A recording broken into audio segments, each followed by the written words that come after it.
கர்த்தருடைய பரிசுநாமத்துக்கு ஸ்தோத்திரம் உண்டாவதாக. இந்த ஜூலை மாதத்திலே உங்களை பார்க்கும் மிகவும் சந்தோஷம் அடைகிறோம். ஜூலை என்பது 7வது மாதம். இந்த 7வது மாதத்திலே ஆண்டவராகிய கர்த்தர் பரிபூர்ணமான ஒரு விடுதலை கொடுத்து ஒவ்வொருத்தரையும் ஆசீர்வதிப்பாராக. ஆண்டவராகிய கர்த்தர் தன்னுடைய வசனத்தை வார்த்தைகளை கொண்டு நம்மளை பலப்படுத்த விரும்புகிறார். 1 தெசலோனிக்கல் 5ஆம் அதிகாரம் 2ஆம் வசனத்தை எடுத்து சற்று நிமிடங்கள் தியானித்து பார்க்கும்போது, இரவிலே திருடன் வருகிற விதமாய் கர்த்தருடைய நாள் வரும், நீங்கள் நன்றாய் அறிந்திருக்கிறீர்கள். கர்த்தருடைய வேதத்தை சற்று நிமிடங்கள் நம்ம தியானித்து பார்க்கும்போது, இரவிலே திருடன் வருகிறது போல கர்த்தருடைய நாள் வரும் என்பது வெளிப்பாடு ஆண்டவராகிய கர்த்தர் சொல்லி இருக்கிறார். அதனால என் அன்பின் சனமே, ஆண்டவர் வருகைக்கு முன்பதாக நம்ம ஆண்டவரை சொந்த ரட்சகராய் நம்ம ஏற்றுக்கொள்ள வேண்டும். இன்னைக்கு அநேகரை பார்க்கும்போது அநேகர் பாவத்திலையும் உலக பிரகாரமான இச்சைகள்லையும் உலக பிரகாரமான காரியத்திலையும் கட்டப்பட்டிருக்கிறதை நம்ம பார்க்கிறோம். அப்போ 1 தெசலோனிக்கல் 5ஆம் அதிகாரம் 3வது வசனத்தை வாசித்து பார்க்கும்போது, சமாதானமும் சௌக்கியமும் உண்டாயிருக்கும் என்று அவர்கள் சொல்லும்போது, கர்ப்பவதியானவள் வேதனைப்படுகிறது போல அழிவு சடிதியாய் வரும், அவர்கள் தப்புவித்து கொள்ள மாட்டார்கள். பாருங்க, வேதத்தை சற்று நிமிடங்கள் நம்ம தியானித்து பார்க்கும்போது, அழிவு சடிதியாய் வரும், அவர்கள் தப்புவித்து கொள்ளவே முடியாது என்பது வேதம் சொல்லுகிறது. இன்னைக்கு பாவம் செய்யறவங்க, அக்கிரமம் செய்யறவங்க, கர்த்தருக்கு பிடிக்காத காரியத்தை செய்து வாழ்ந்து கொண்டிருக்கும் போது அழிவு சடிதியாய் வரும். ஒருவரும் அவருடைய பார்வையிலிருந்து தப்பித்து கொள்ளவே முடியாது.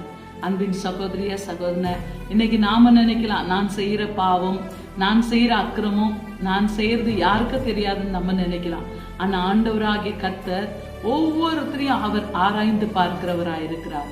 அவர் கண் முன்னால செய்யற காரியங்கள், அவர் கண்ணுக்கு மறைவாய் செய்யற காரியங்கள் மனுஷர் பார்க்காத இருக்கலாம். ஆனா ஆண்டவரும் நம்மளை காண்கின்ற தேவனா இருக்கிறார். அதனால அவருடைய பார்வையில ஒருவரும் தப்பித்து கொள்ள முடியாது.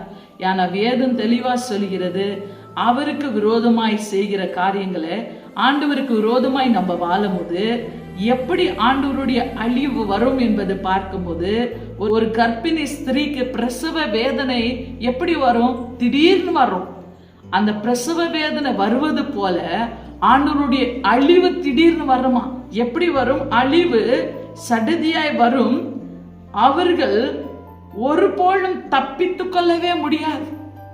யாராலையும் அவருடைய கோபாக்கினிலிருந்து நம்ம தப்பித்து கொள்ளவே முடியாது. அன்பின் சகோதரிய சகோதரனே, இன்னைக்கு வேதம் தெளிவா சொல்கிறது, பாவத்தின் சம்பளம் மரணம். 2 காரியங்களை நம்ம தியானிக்கிறோம். ஒன்னு நன்மையும் ஒன்னு தீமையும், ஒன்னு ஜீவனும் மரணமும் பார்க்கிறோம். நன்மையினால நம்மளுக்கு ஜீவன் வரும், தீமை செய்தா நம்மளுக்கு மரணம் சம்பவிக்கும். அதனால வேதத்துல தெளிவா எழுதப்பட்டிருக்கிறது, இந்த உலகத்தின் வாழ்க்கை நம்ம வாழும் போது, நன்மையான காரியங்களை நம்ம செய்யும் போது நம்மளுக்கு நித்திய ஜீவன் கிடைக்கும். தீமையான காரியங்களை, பாவம், இச்சகம், உலக பிரகாரமான பாவத்துக்கு உட்பட்ட காரியங்களை நம்ம செய்யும் போது பாவத்தின் சம்பளம் மரணம் என்பது வேதத்துல எழுதப்பட்டிருக்கிறது.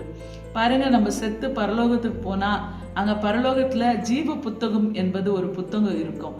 அந்த புத்தகத்துல நம்முடைய பேர் எழுதப்பட்டிருக்கிறோம். அந்த புத்தகத்துல நம்ம செய்த நன்மையான காரியங்கள் எல்லாம் ஒரு பக்கம் எழுதிட்டு இருக்கோம், நம்ம செய்த தீமையான காரியங்கள் எல்லாம் ஒரு பக்கம் எழுதிட்டு இருக்கோம். நன்மையான காரியங்கள் அதிகமாய் நம்ம வாழ்க்கையில நம்ம செய்யும் போது நிச்சயமாய் பரலோக ராஜ்யத்துல நம்ம சேர்க்கப்படுவோம். தீமையான காரியங்களை நம்ம தெரிஞ்சும் நம்ம பாவம் செய்து கொண்டு, கர்த்தருக்கு பிடிக்காத அருவருப்பான காரியங்களை செய்து கொண்டு, ஆண்டவரை துக்கப்படுத்தி கொண்டு, பரிசுத்த ஆவியானவருக்கும் ஆண்டவருக்கு விரோதமாய் காரியங்களை செய்து கொண்டு, அந்த பாவத்தை செய்து கர்த்தரை நம்ம துக்கப்படுத்தும் போது பாவத்தின் சம்பளம் மாறணும். அது நம்ம செய்யற தப்பிதங்கள், நம்ம செய்யற பாவமான காரியங்கள் அதிகமா அந்த புத்தகத்துல எழுதப்பட்டிருந்தா நம்ம நரகத்திலே போடப்படுவோம் என்று வேதம் தெளிவாய் சொல்லுகிறது. அதனால என் அன்பின் சகோதரிய சகோதரனே, கர்த்தருடைய நாள் எப்படி வருமா? திருடனை போல வருமா? அதனால என் அன்பின் சனமே, கர்த்தரை ஏற்றுக்கொண்டு உண்மையாய் மனம் திரும்பி சொந்த ரட்சகராய் இயேசு கிறிஸ்துவை நம்ம ஏற்றுக்கொள்ளும் போது ஆண்டவராகிய கர்த்தர் நம்மளை ரட்சிக்கிற தேவனா இருக்கிறார். அவர் நம்ம இடத்துல பேசுகிற தேவனா இருக்கிறார் இல்லையா? நம்முடைய வாழ்க்கையில கர்த்தருக்கு விரோதமான காரியங்களை செய்து செய்து ஆண்டவரை புண்படுத்தி கொண்டு, ஆண்டவரை துக்கப்படுத்தி கொண்டு, ஆண்டவருக்கு விரோதமான காரியத்தை நம்ம செய்யும் போது பாவத்தின் சம்பளம் மரணம். அதனால என் அன்பின் சின்னமே, வாழ்கிற இந்த கொஞ்ச நாட்கள் இந்த வாழ்க்கையில இயேசு கிறிஸ்துவை சொந்த ரட்சகராய் ஏற்றுக்கொண்டு நம்ம ஆண்டவருக்கு ஏற்ற வாழ்க்கை வாழலாமா, இல்லை நம்ம சடிதியாய் நம்ம பாவத்துக்கு உட்படுவோமா? இந்த இடத்துல என்ன எழுதப்படுது? அழிவு சடிதியாய் வரும். நான் திடீர்னு என்பது அந்த அழிவு நம்மளுக்கு சம்பவிக்கும். திடீர்னு என்பது மரணம் சம்பவிக்கும். திடீர்னு என்பது நம்ம அழிவு சம்பவிக்கும். ஏன் என்பது நம்ம கேட்கவே முடியாது. ஆண்டவர் இடத்துல ஏன் என்பது கேட்கறதுக்கு நம்மளுக்கு அதிகாரமே இல்லை. அதனால அன்பின் சின்னமே, நம்ம வாழ்கிற வாழ்க்கை உங்களுக்கு திருப்தியா இருக்கும், உங்களை சந்தோஷப்படுத்தும், உங்க மனசுக்கு நிம்மதியா இருக்கும். ஆனா ஆண்டவருக்கு விருப்பமா நீங்க வாழ்கிறீங்களா? ஆண்டவருக்கு பிரியமான வாழ்க்கையை நீங்க வாழ்ந்து கொண்டிருக்கிறீங்களா? ஒரு வினாடி நீங்க உங்க இருதயத்தை ஆராய்ந்து பாருங்க.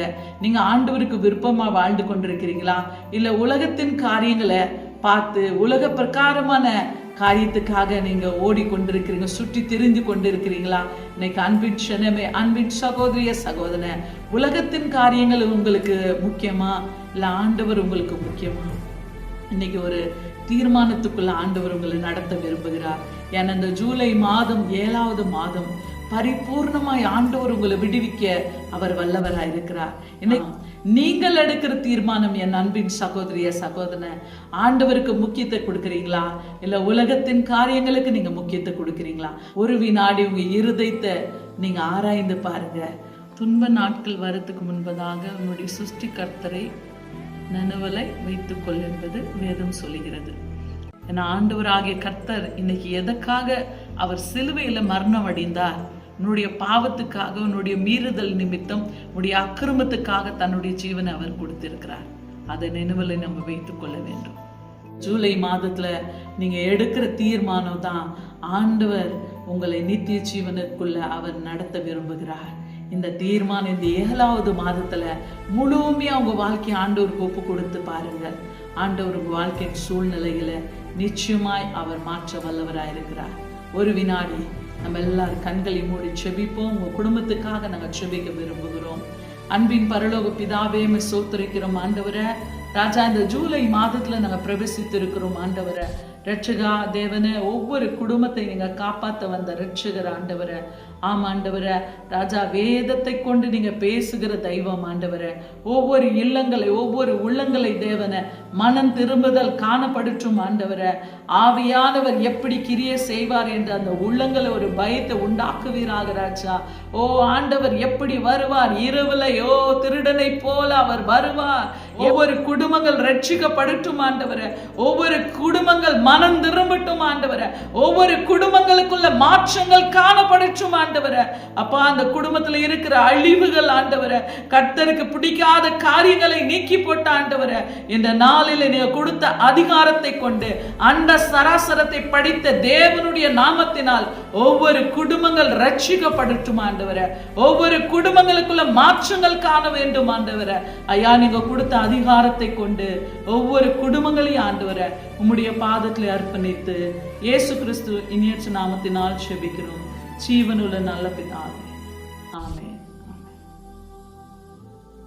Praise the Lord. God bless you. God be with you.